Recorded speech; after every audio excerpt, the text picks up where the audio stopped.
it was great to see the squadron coming back today, returning from the last operational detachment, seeing Gary Winwright, Ronnie Fairbrother, Mike Leckie and Colin Fry returning from Bari this morning, on time with a nice escort from a couple of Tornadoes from the Marham wing. A fine salute to the returning squadron. A special day for me, not least because these aeroplanes are part of my area of interest, but the two you've just seen fly in are in my father's logbook from 1962, 1963. He was also a PR9 pilot.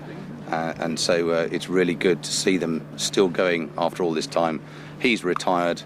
I'm not far off my own out of service date with the Air Force, and these airplanes are still going and still working. It's great.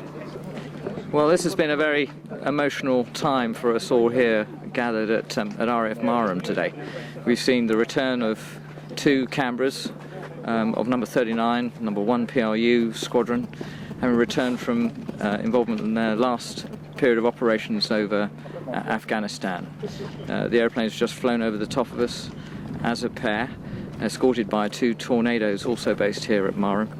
And as I've just been talking to some of the other media representatives, I've been saying that, you know, what an epitaph for a squadron to be involved in active operations to within the last 2 or 3 weeks of the squadron's active service. I don't think any squadron could ask for a more fitting epitaph than that.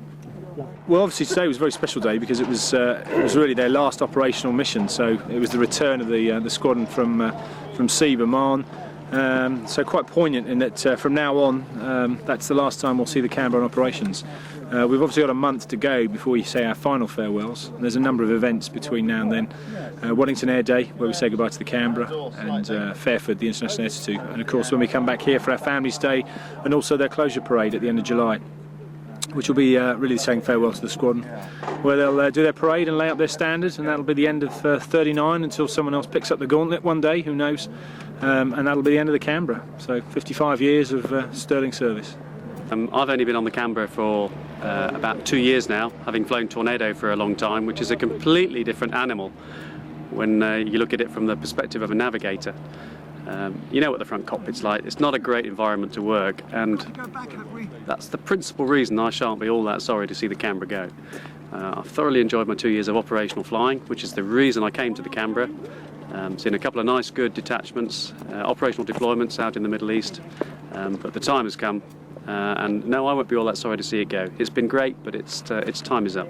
Flying in theatre, it's been different. Sometimes it can be a bit tedious on the transits when you spend 2.5 hours to try and get to an area, but it's rewarding, it's satisfying. Flying the aircraft itself, it's just an absolute dream to handle. It's great fun. I mean, I came from VC-10s, big aeroplanes, and you know, they're very cumbersome. This thing it's fantastic. It turns in a sixpence. It's brilliant to handle at high levels, and there's nothing else like it. And it's very enjoyable to fly. The cockpit's lovely. It can be quite cramped sometimes. And the recovery that we did earlier, in the last hour, that was just so much fun. I was grinning from ear to ear. It's not very often you get to fly down, fly over the airfield at 150, 200 feet, accompanied by two Tornadoes, and you mate in on the right-hand wing. It was a big grin. It was good fun, and I shall miss it.